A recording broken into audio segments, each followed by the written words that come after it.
We're now going to move on to questions of city staff. Outside councillors go first. Clr Wong Tam. Thank you very much, Mr. Chair.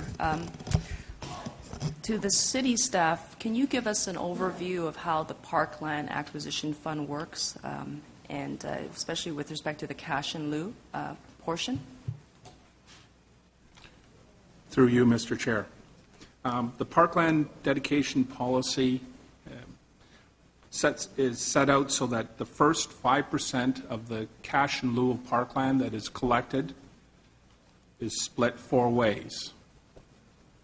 Half of the money is for development purposes of new parks, and half of it is for parkland acquisition. And then each of those is split in 2 to give us the 4-way split between citywide funds and district funds. So we have a citywide parkland acquisition fund. There are also funds in each of the districts. Above 5% stays specifically in the ward. It could be used for either park development or additional acquisition. This money comes through Section 42 of the Planning Act. It's development related. As land is developed, money or parkland is to be provided by the owner.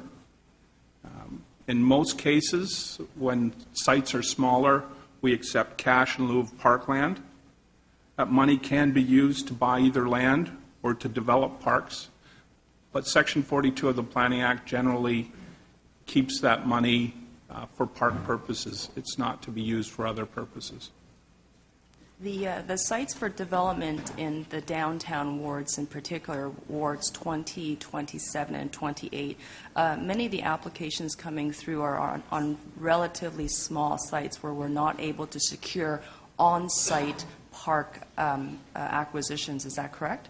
That's correct, yes. And would it be fair to say that much of the funds in the Parkland Dedication or Parkland Acquisition Fund, that the capitalization of that fund largely comes from downtown development or development where there is intensification, especially those 3 particular wards?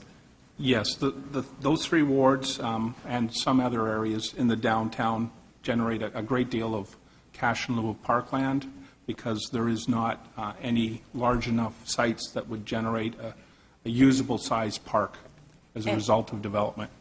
And given the valuation of downtown acres, or we don't have hectares really, we have acres and partial acres.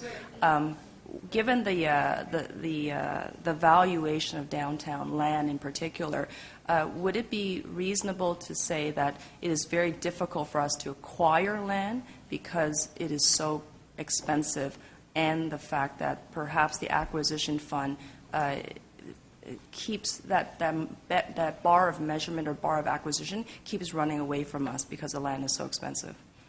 Essentially, we have scarcity of money. That's correct, yes. Are those funds transferable?